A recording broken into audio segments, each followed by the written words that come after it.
जय हिंद। पिछली कक्षा में हमने क्लास 12th हिस्ट्री का एक बेहद ही इंपॉर्टेंट टॉपिक हड़प्पा सभ्यता का क्वेश्चन हमने देखा था। ऑब्जेक्टिव में किस टाइप का क्वेश्चन आता है। भैया काफी ज्यादा इंपॉर्टेंट चैप्टर है, कुल मिलाकर के 20 नंबर का क्वेश्चन यहाँ से आपके एग्जाम में आता है। सब्जेक्टिव ऑब्जेक्टिव सारा मिला लेंगे तो ध्यान से देखिएगा। सब्जेक्टिव जो हम लोग करेंगे, पहले ही हम आपको बता दें कि जो है जितना भी क्वेश्चन लेकर के आए हैं हम भैया, सबका पहले फिगर से समझ जाएंगे, उसका कंसेप्ट समझेंगे कि आखिर वो क्वेश्चन में लिखना कैसे है, कैसे सोचना है। क्वेश्चन में रटना नहीं पड़ेगा, सारा कुछ समझ में आ जाएगा। आप आराम से एग्जाम में लिख करके आ जाएगी। अरे भैया अभी भी कॉपी पेन लेके बैठिएगा, जब वीडियो पूरा हो जाए ना क्वेश्चन लिखिएगा, अपने से आंसर लिख लेंगे आप लोग। ठीक है। सारा का जो भी क्वेश्चन करेंगे सबका फिगर लेकर के आया हूं मैं, आप घबराइए मत, सब कुछ समझ में आएगा। तो सब्जेक्टिव क्वेश्चन हम लोग करेंगे। सब्जेक्टिव क्वेश्चन प्रीवियस ईयर का क्वेश्चन करेंगे जो आपके पिछले सालों में पूछा गया है। और भैया आप बार बार एक ही क्वेश्चन रिपीट होकर के आता है, आपको पता ही होगा। ऑब्जेक्टिव में भी देख लिया, 3-4 फिक्स पैटर्न है, उसी पे घुमा फिरा के क्वेश्चन आता है कि जो है अन्नागार कहाँ से मिला था, कब्रिस्तान कहाँ से मिला था, जुता हुआ खेत कहाँ से मिला था। इस सब क्वेश्चन का चार्ट हम आपको दे चुके थे पिछली कक्षा में। आज सब्जेक्टिव देखेंगे। आइए क्लास को शुरू करते हैं और एक एक चीज को समझते हुए चलते हैं। पहला क्वेश्चन क्या है, हड़प्पा सभ्यता द्वारा प्रयोग किए जाने वाले सिंचाई के साधनों का उल्लेख करें। सिंचाई समझ में आता है, खेत में पानी कहाँ से पटाता होगा, खेत के लिए जो पानी लाता है ना, पानी की व्यवस्था कहाँ से करता था। यही बोला है सिंचाई का साधन बताओ, कि खेत में पानी जो डालता था ना तो पानी कहाँ से लाता था। अब एक बात बताइए, सब आप जानते हैं हड़प्पा सभ्यता में कुआं मिला है कि नहीं मिला है? बताइए। मोहनजोदड़ो में कितना कुआं मिला है? सब ज्यादा कुआं कहाँ मिला है? मोहनजोदड़ो में मिला हुआ है। तो अब कुआं से खाली पीने का ही प्रयोग करता होगा, कुआं का पानी का सोचना है बस, और कुछ नहीं है। अब बताइए, हड़प्पा सभ्यता जो है आपको पता है कि पूरा का पूरा सभ्यता नदी के किनारे स्थित है। हड़प्पा जो है रावी नदी के किनारे है, मोहनजोदड़ो आपका सिंधु नदी के किनारे है। तो क्या नदी का जो जल है इसका उपयोग सिंचाई में नहीं करता होगा? वो खेत में पानी पटाने में नहीं करता होगा क्या? अरे सर जी बिल्कुल करता होगा। धौलावीरा में जलाशय मिला है, बांध है वहां पर बना हुआ, तो वहां पर जो पानी इकट्ठा होगा उसका उपयोग नहीं करेगा क्या? बिल्कुल करेगा। अब देखिए जलाशय है, वर्षा पड़ने के बाद यहाँ पानी इकट्ठा हो जाता है, इसका यूज नहीं करेगा क्या? तो यही आपको बताना था कि हड़प्पा सभ्यता में सिंचाई का जो साधन है, खेत में पानी पटाने के लिए पानी कहाँ से मिलता है। 3-4 चीज देख लिए, पढ़ लेते हैं। हड़प्पा सभ्यता में कृषि के लिए सिंचाई के निम्नलिखित साधन का प्रयोग किया जाता था, नीचे जो दिया हुआ है, जैसे कुआं। मोहनजोदड़ो से बड़ी संख्या में बहुत ज्यादा कुआं कहाँ से मिला है? मोहनजोदड़ो से मिला है। इसी से पानी लेता था, खेत में डाल देता था, पहला कुआं हो जाएगा। उसके बाद नदियों का जल, अब नदी है, नदी का पानी का भी यूज कर सकता है उसमें, बिल्कुल कर सकता है। तो नदी घाटियों में रहने वाले लोग नदी के जल और बाढ़ के बाद बची हुई नमी का उपयोग कृषि के लिए किया करते थे, बिल्कुल। अगला देखिए, जलाशय या तालाब। अब कहीं तालाब है, खेती के लिए पानी चाहिए, तालाब से नहीं लेगा क्या? बिल्कुल लेगा। अब आपको लग रहा होगा तालाब तो, अरे भैया पहले से तालाब है, क्या बात बोल रहे हो? तो देखो, भूगोल के हिसाब से ना तालाब बनता है, आदमी थोड़ी बनाता है। गड्ढा है, गड्ढा में पानी इकट्ठा हो गया, तो वर्षा जल को एकत्र करने के लिए कृषि और अन्य आवश्यकताओं में उपयोग किया जाता था। वर्षा जल को एकत्र करके पानी का जल को इकट्ठा किया तालाब में, उसे यूज कर लिया। बांध। अब देखिए धौलावीरा में आपका बांध मिला है, तो वहां पे जो बांध है, बांध के पीछे में जो जल इकट्ठा होगा उसका यूज कर लेगा। ठीक 3-4 आपको कोनो दो को याद रह जाएगा ना, दो को कोनो दो को याद रह जाएगा। इसको एग्जाम में लिख दीजिएगा। भैया 2 नंबर में क्वेश्चन आता है ना, 2 पॉइंट लिखेंगे काम हो जाएगा। देखिए पूछा है, 2013 में आया है, 2016 में आया है, दो दो बार पूछा गया एग्जाम में। तो ये हो गया आपका, लिख देंगे आराम से। अगला देखिए, पूरा तत्व से आप क्या समझते हैं। देखिए जमीन के अंदर से सामान निकलता है, उस सामान का यूज करके हम लोग पता करते हैं कि सामान कितना पुराना है। इस सामान के हिसाब से हम लोग पता करते हैं कि उस समय का सामाजिक स्थिति कैसा होगा। जैसे हड़प्पा सभ्यता में महिला का ज्यादा मूर्ति मिला है, इससे अनुमान लगा लेते हैं वहां पर महिला की स्थिति ठीक ठाक होगा, महिला को जो है विशेष दर्जा दिया होगा, ज्यादा महत्व दिया जाता होगा, तभी तो ज्यादा मूर्ति है उसका। जैसे यहाँ पर हड़प्पा सभ्यता में कि मुहर मिला है, मुहर में जो है एगो योगी को ध्यान करते हुए दिखाया है, माथा पे त्रिशूल जैसा आकृति बना हुआ है, इसीलिए कहता है कि शंकर भगवान है। इससे पता चल गया कि वहां पर जो है शिव जी का पूजा होता था। तो ये सब कैसे पता चल रहा है? कि वस्तु से पता चल रहा है। यही वस्तु, यही जो अध्ययन है, इसी को हम लोग पुरातत्व बोलते हैं। इसी का जो अध्ययन करते हैं ना, इसी को पुरातत्व बोला जाता है। चलिए अब लिखा हुआ पढ़ लेते हैं। क्वेश्चन क्या था, पुरातत्व से आप क्या समझते हैं? इसका आंसर देखिए। पुरातत्व क्या है? एक प्रकार का विज्ञान है जिसमें प्राचीन मानव, मतलब पहले के समय का जो मानव था, अभी हाल फिलहाल 10 दिन पहले कोई जो है लकड़ी का यूज करके फेंक देगा, उसको निकाल करके बोलेंगे भैया, जमीन खोद के निकाल के बोलेंगे देखो ये जमीन के नीचे तो जैव नहीं करेगा। अब देखें बोलेंगे इसका अध्ययन कर रहे हैं, पुरातत्व हो गया। नहीं नहीं नहीं, प्राचीन मानव, पहले के समय का मानव, उसके जीवन और संस्कृति का अध्ययन करना करते हैं। किसके द्वारा? उसके द्वारा प्रयोग किए गए भौतिक अवशेषों के आधार पर। मतलब उस समय का आदमी जो यूज करके सामान छोड़ दिया था, वो सब निकाल करके अध्ययन करते हैं कि उस समय का संस्कृति कैसा रहा होगा, उस समय का समाज कैसा रहा होगा। इसी को हम लोग पुरातत्व कहते हैं। 2015 में आया, 2019 में आया। अब देखिए ना, इस सब का यूज करके हम लोग उस समय का सामाजिक और संस्कृति के बारे में ही तो पता कर रहे हैं ना, तो वही लिखा हुआ है बस। अब देखिए उदाहरण, पुरातत्व का एग्जाम्पल दे देंगे, जैसे भवन का अवशेष, जमीन के नीचे से जो जो सोच सकते हैं, जो जो निकलता है सब कुछ दे सकते हैं। जैसे भवन का अवशेष हो गया, औजार भी मिलता है, मिट्टी का बर्तन निकला है, मूर्ति, आभूषण, सिक्का, कप, मुहर, कपड़ा, जो भी चीज दिमाग में उसको लिख सकते हैं यहाँ पर। इस सब का यूज करके हम लोग पहले के समय का जो मानव था, पहले के समय का जो समाज था, संस्कृति था, उसका अध्ययन हम लोग कर सकते हैं, उसके बारे में जानकारी कर सकते हैं। तो इसी को क्या बोला जाता है? पुरातत्व बोला जाता है। क्या एक प्रकार का विज्ञान है। चलिए अगला, मोहनजोदड़ो के अन्नागार के विषय में लिखे। अब मोहनजोदड़ो का अन्नागार के विषय में आपको लिखना है। एक तो ये कि भैया इतना मीटर चौड़ा, इतना मीटर लंबा। अब भैया आप तो खुदाई करने वाला आदमी नहीं है ना, तो जो नॉर्मल ज्ञान है उसके हिसाब से लिखेंगे। देखिए यही है, यही है अन्नागार। देखिए एक फोटो ये है, एक ये, इसी को बोलते हैं, यही है आपका अन्नागार। अन्नागार मतलब यहाँ पर अनाज रखा जाता था इकट्ठा करके, कि भविष्य में जो है उसको यूज किया जाएगा। तो ये था अन्नागार। अभी जो बीच बीच में ऊंचा ऊंचा देख रहे हैं ना भैया, ये सब मतलब इसके और ऊपर में था, सब बर्बाद हो गया, खत्म हो गया है। तो इसका विशेषता क्या है कि इसमें रह जगह जगह पर, मतलब थोड़ा थोड़ा दूर पर जगह छोड़ा गया था। जगह काहे छोड़ा गया था? ताकि अनाज में जो है नमी नहीं लगे, अनाज में हवा आते जाते रहे, ताकि अनाज खराब नहीं हो। इसीलिए इसमें जो है जगह जगह पर छेद छोड़ा गया था, होल छोड़ा गया था। तो इसको पढ़ते हैं। मोहनजोदड़ो में एक विशाल भवन मिला है जिसे अन्नागार माना जाता है। अब किसी को नहीं पता है अन्नागार था नहीं था, लेकिन ऐसा बनावट है उसका, देख करके लगता है अन्नागार है, इसलिए वैज्ञानिक सब मान लिया है कि वो क्या है, अन्नागार है। अन्नागार मतलब अनाज इकट्ठा करके रखा जाता था। इसको कैसे, कहाँ बनाया जाता था? ऊंचा चबूतरा पर, ऊंचा जगह पर बनाया जाता था, जिसमें अनाज को सुरक्षित रखने के लिए अलग अलग स्थान बनाए गए थे। अनाज को रखने के लिए भैया देखिए अलग अलग जगह बनाया गया, चैम्बर बनाया गया। देखिए यहाँ है, यहाँ है, यहाँ है, अनाज को रखने के लिए अलग अलग जगह बनाया गया था।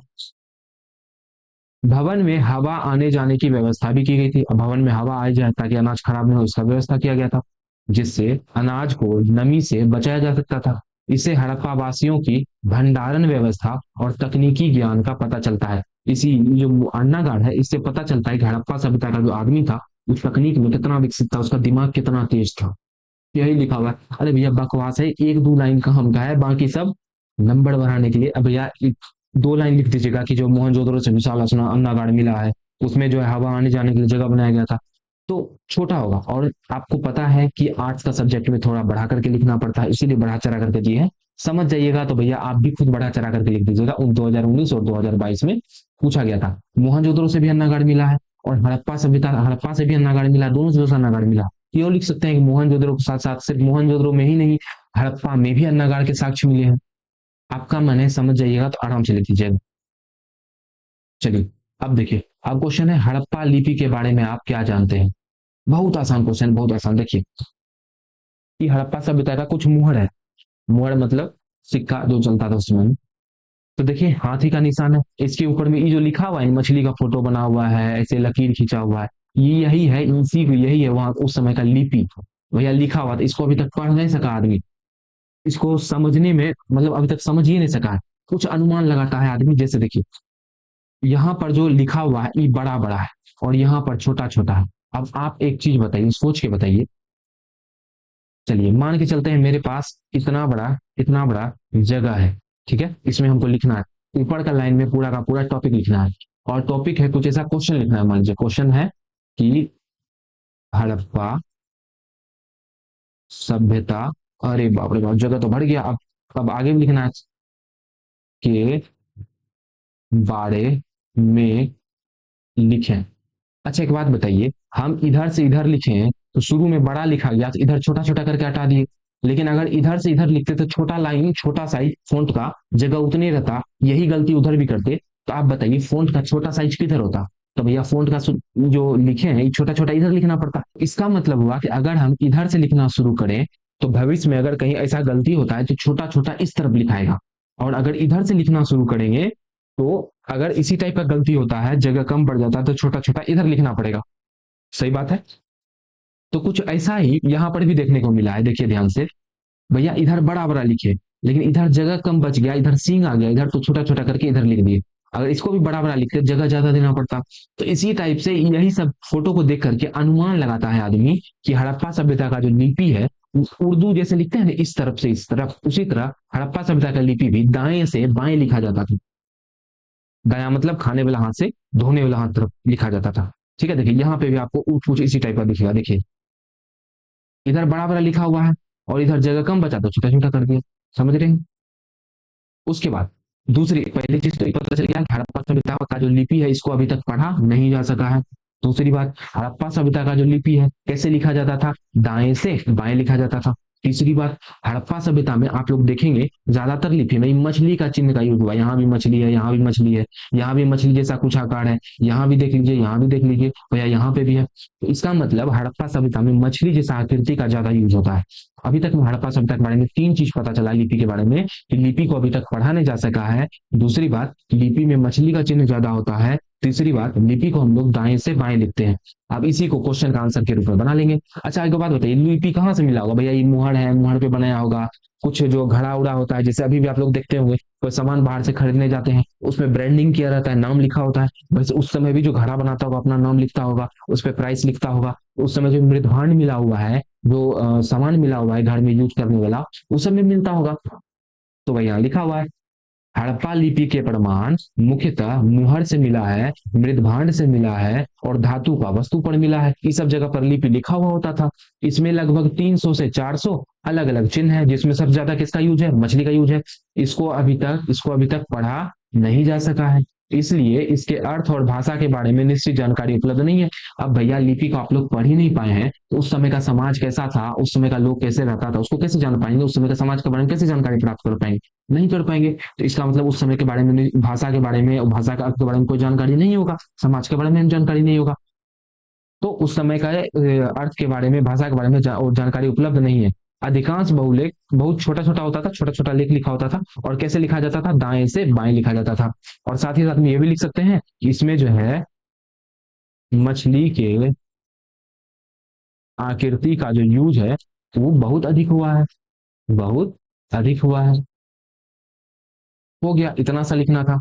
अब अगर याद करना चाहेंगे भैया तो रटते रह जाएंगे, याद नहीं होगा, समझ जाएंगे तो कोई बातें नहीं। 300 400 टाइप मिला है भैया, कैसा यूज होता था? तो दाएं से बाएं लिखा जाता था, गाय की इधर छोटा छोटा मिल गया था। उसके बाद मछली का आकार ज्यादा था उसमें। अभी देखिए ना इमेज में देख के पता चला मछली का आकार का फोटो बहुत ज्यादा है। उसके बाद कहाँ कहाँ मिला होगा? तो सोचने वाली बात है, जो भी बर्तन होगा वहां पर मिल गया होगा। अच्छा धातु का कोई चीज बना हुआ होगा वहां पे मिल गया होगा। मुहर जो सिक्का भी दिखा है वहां पे भी होगा। तो ये सब लिखेंगे और पढ़ा नहीं जा सका है तो हो जाएगा काम, 2 नंबर का मिल जाएगा। तो देखिए एग्जाम में भी पूछा गया है 2021 में। अगला देखते हैं, तो अगला क्वेश्चन है उत्खनन से आप क्या समझते हैं? अब उत्खनन क्या होता है इसको बताना है। तो देखिए ये जो खुदाई कर रहा है ना, इसी को बोलते हैं उत्खनन। उत्खनन मतलब क्या होता है? खुदाई करना होता है। अब पहले के समय में जो भी चीज यूज होता था, या पहले का कोई भी सभ्यता है, जैसे सिंधु घाटी सभ्यता को ही ले लेते हैं, तो इसके बारे में जानकारी नहीं था। लेकिन जब इसका खुदाई हुआ, जब इसका उत्खनन हुआ, तब इसके बारे में पता चला। इसके अंदर से, जमीन के अंदर से बहुत सारा सामान निकला। उससे जानकारी हुआ कि उस समय का लोग कैसे रहता था। यही जो खुदाई करते हैं ना, इसी को उत्खनन बोलते हैं। अब देखिए इसका परिभाषा पढ़ते हैं। उत्खनन का अर्थ है जमीन के अंदर दबे प्राचीन अवशेषों को व्यवस्थित ढंग से खोद कर बाहर निकालने की प्रक्रिया। अभी नहीं कि आप एक लकड़ी लिए, उसको गाड़ दिए, फिर वापस निकाल दिए और उछल रहे हैं कि भैया हम उत्खनन किए, हम उत्खनन किए। नहीं नहीं नहीं, व्यवस्थित ढंग से खोद करके आराम आराम से आहिस्ते से, कोई चीज टूटे न फूटे न, उसको निकालने की जो प्रक्रिया होती है उसी को उत्खनन बोलते हैं। इसके द्वारा पुरातत्वविद पुराने भवन, बर्तन, औजार, मूर्ति, सिक्का, अन्य वस्तु को प्राप्त करता है। उत्खनन के द्वारा जमीन से खुदाई करके निकाला जाता है। इन अवशेषों के आधार पर प्राचीन मानव के जीवन के बारे में, उसकी संस्कृति के बारे में, उसके सभ्यता के बारे में जानकारी मिलती है। तो ये था उत्खनन। क्या पता चला? जमीन के अंदर से अवशेष को, पहले के समय में जो दबा हुआ था उसको व्यवस्थित तरीके से निकालने को ही हम लोग, निकालने की प्रक्रिया को ही हम लोग उत्खनन बोलते हैं। उत्खनन के द्वारा पुरातत्वविद जो है उसको पुराना बर्तन और जो मुहर है, औजार है, अवशेष है, मूर्ति है, इस सब के बारे में ये सब मिलता है। और इस सब का यूज करके वो प्राचीन समय के सभ्यता के बारे में, संस्कृति के बारे में जानकारी प्राप्त करता है। तो ये था आपका उत्खनन। हमने कहा था हम 5 क्वेश्चन 2 नंबर वाला करेंगे। उम्मीद है आपको पांचों क्वेश्चन समझ में आ गया होगा। अब भैया नहीं समझ में आया ना, दोबारा देख लीजिए। ठीक है, आराम से समझ में आ जाएगा, कुछ है ही नहीं। आप फोटो देखेंगे आराम से, देखिए भैया खुदाई कर रहा है, यही खुदाई करने को उत्खनन बोलते हैं। लेकिन ये नहीं कि यहीं पे आराम से जैसे तैसे खुदाई करना शुरू कर, देखिए कितना आराम से आहिस्ते से व्यवस्थित तरीके से व्यवस्थित ढंग से काम कर रहा है। ठीक है, तो इस तरह से काम होता है, इसको उत्खनन बोला जाता है। चलिए, अब एक क्वेश्चन हम लोग लॉन्ग करेंगे, और लॉन्ग क्वेश्चन भी ऐसा वैसा नहीं, बहुत बार पूछा गया है परीक्षा में। चलिए देखते हैं, पहले क्वेश्चन देख लेते हैं, तब भी आप फिगर फिर से समझेंगे। तो क्वेश्चन क्या है आपका, सिंधु घाटी सभ्यता की नगर योजना की प्रमुख विशेषताओं का वर्णन करें। कब कब आया है जी, 2014 में आया है, 2016 में आया है, 2018 में आया है, बहुत ही बार क्वेश्चन आया है मिला जुला करके, और आगे भी आने का संभावना है। इसका इंट्रोडक्शन फिक्स है, यही इंट्रोडक्शन सब में चिपकाना है। पहले हम लोग थोड़ा सा इसके बारे में समझ लेते हैं कि नगर योजना में क्या लिखेंगे, फिर इंट्रोडक्शन आप लोग कॉपी पेन लेके बैठेगा, इसको नोट कर लीजिएगा, और मैं एक डायग्राम भी बनवाऊंगा, उसको भी नोट कर लीजिएगा। यही इंट्रोडक्शन और डायग्राम आपको सब में चिपका के आना है, ठीक है। चलिए पहले इसका हम इसमें क्या क्या लिखेंगे उसको समझ लेते हैं। तो चलिए जी, सिंधु घाटी सभ्यता के नगर के बारे में क्वेश्चन आया है। तो अगर कहीं किसी का नगर पूछे तो क्या उसके घर के बारे में नहीं बताएंगे, वहां का घर कैसा है, वहां का सड़क के बारे में नहीं बताएंगे, वहां का नाली व्यवस्था प्रशासन के बारे में नहीं बताएंगे। लेकिन हालांकि प्रशासन के बारे में जानकारी है नहीं अपन को, तो नगर के बारे में क्या क्या बताना होगा, घर के बारे में बता देंगे, वहां का जो नाली है, नाली के बारे में जानकारी है उसके बारे में बता देंगे। अच्छा, उसके बाद नगर में अन्नागार सब मिला है, उसके बारे में बता देंगे। उसके बाद नगर सड़क जो है वहां का समकोण पर काटता था, इसके बारे में बता देंगे। और उसके बाद जो है पैसा व्यापार वगैरह सब भी होता था, इस सब बारे में लिख देंगे ना, तो 5 नंबर का आपका पूरा हो जाएगा, ठीक है। तो अब भवन के बारे में जानते क्या है, तो पहली बात देखिए, वहां का जो घर होता था, घर आपको पता होगा, या तो एक मंजिल, 1 से 2 मंजिल का होता था, इससे बड़ा घर नहीं था मिला है अभी तक खुदाई में। इसका मतलब घर 1-2 मंजिल का होता था। उसके बाद घर का जो ईंट है, घर का जो ईंट है वो कैसा होता था, पक्का होता था, कच्चा होता था, तो पक्की ईंट का बनाया जाता था। उसके बाद घर का ईंट का आकार भी निश्चित होता था। तो भवन के बारे में इतना जानकारी है। और भवन जो है, भवन में एगो घर में एगो आंगन होता था, आंगन के चारों तरफ कमरा बना होता था, घर में एगो बाथरूम होता था, बाथरूम से जो पानी निकलता था, पानी निकलने के लिए नाली का व्यवस्था किया गया था। ये जो नाली है, ये निकल करके बाहर बड़ा नाली में गिर जाता था। देखिए, ये घर है, घर ये फोटो वही हड़प्पा सभ्यता का है, और ये कितना लग रहा है कि एकदम सिस्टमेटिक तरीके से बनाया है सभ्यता पूरा का पूरा। देखिए, ये घर है, घर से यहाँ से नाली निकल रहा है, और नाली आकर के बड़ा नाली में मिल जाता है। इस टाइप का व्यवस्था किया गया था। ये घर में एगो आंगन होता था, आंगन के चारों तरफ रूम होता था, इस टाइप का कुछ व्यवस्था किया गया था, तो उसको लिखेंगे। अच्छा, नाली को ऊपर से ढक करके रखा जाता था, कि भी इसके बारे में भी जानकारी होगा। नाली को ढक करके रखते थे, ताकि जो है इससे जो कीटाणु है, वायरस है, ये बाहर नहीं आ जाए और बीमार नहीं कर दे आदमी को, इसके ये था। अच्छा, उसके बाद सड़क को जो है, हड़प्पा सभ्यता का जो सड़क है वो एक दूसरे को समकोण पर काटता था, कुछ इस तरह का सड़क था भैया, इस टाइप का संरचना बना हुआ था हड़प्पा सभ्यता में। इसको बना करके आना है, जहां भी मौका मिले एग्जाम में, जहां भी मौका मिले, डायग्राम मैप खूब बनाइए, नंबर मिलता है इससे। इस टाइप से बना देंगे आप भी।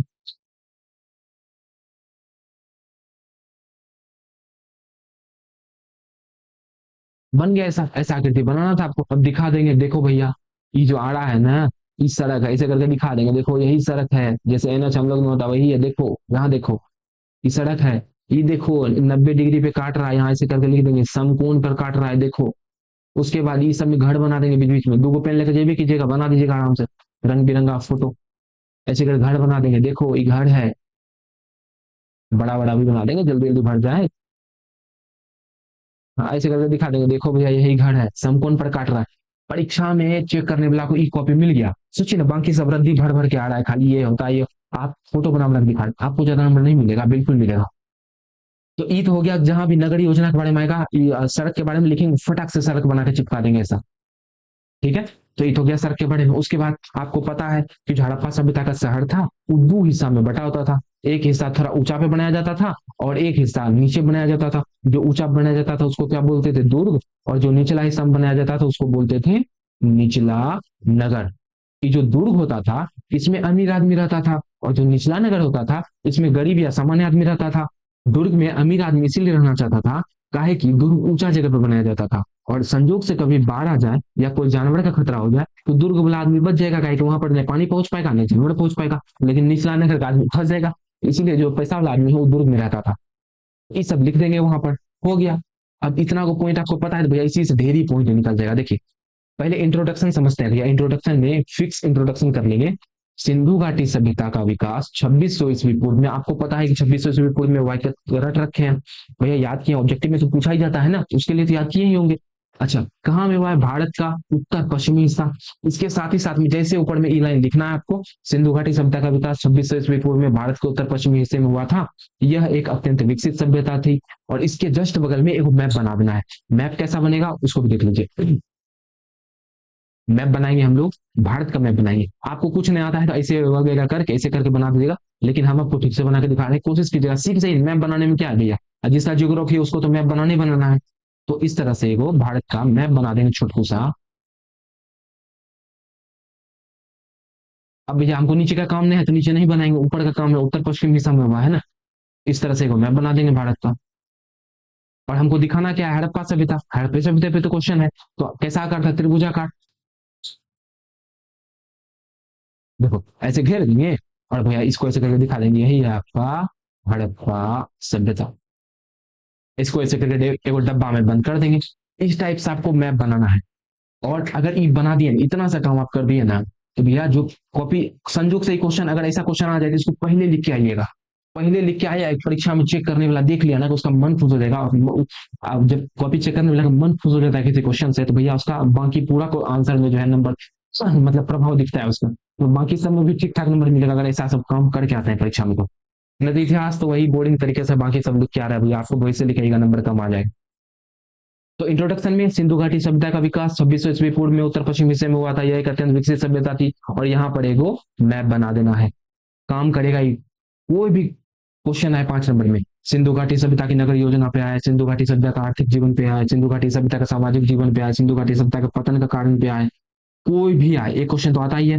ई मैप बना देंगे और इंट्रोडक्शन ये लिख देंगे, और उसके बाद जो टॉपिक दिया उसके बारे में 3-4 पॉइंट लिखेंगे। हो गया बात खत्म, इतना ही तो करना है। उसके बाद देखिए ये लिखेंगे। आप एक बात बताएं, अगर कॉपी देखना है आपको, आपका कॉपी कैसा दिखेगा? तो कुछ इस तरह से आपका कॉपी दिखेगा। देखिए ये बन गया कॉपी। यहाँ पर आप लोग लिखेंगे, क्वेश्चन लिखते हैं तो ठीक है, नहीं तो सीधा हम तो कहते हैं कि आंसर लिखना शुरू कीजिए। उत्तर लिखेंगे। यहाँ पर आपका पहला लाइन हुआ, पहला लाइन लिखे, फिर दूसरा लाइन लिखे, फिर तीसरा लाइन में ऐसे आधा लिखिएगा, यहाँ पर एक ऐसे बॉक्स बना दीजिएगा ऐसे करके। और भैया यहाँ पर एक भारत का मैप, यहाँ पर ये हो गया है, और यहाँ पर आपका इंट्रोडक्शन खत्म हो जाएगा, हो गया। तो इस तरह से आपका कॉपी दिखना चाहिए, मस्त लगेगा देखने में, और नंबर भी मिलेगा, याद रखिएगा। तो वो लिख करके आप इसका नगर योजना के बारे में बताना है तो नगर योजना की विशेषता बता देंगे। पहली बात तो नगर को जो है निश्चित योजना के अनुसार बनाया जाता है। अभी आप लोग देखे भैया कितना सुंदर तरीके से बताइए, ऐसा लगता है कि देखिए कितना एकदम प्लांट तरीके से बनाया गया है। तो योजना की तरह से बनाया गया, वही लिखा हुआ है पहला पॉइंट। नगर को कई भाग में बांटते थे? 2 भाग में बांटा जाता था। ऊंचा स्थान को दुर्ग बोलते थे और निचला नगर होता था। ज्यादा है तो ये भी लिख दीजिए, दुर्ग में जो है अमीर आदमी रहता था और निचला नगर में सामान्य आदमी रहता था। सड़क एक दूसरे को समकोण पर काटती थी, और यही समकोण पर काटने क्या बोलते हैं? ग्रिड प्रणाली बोलते हैं।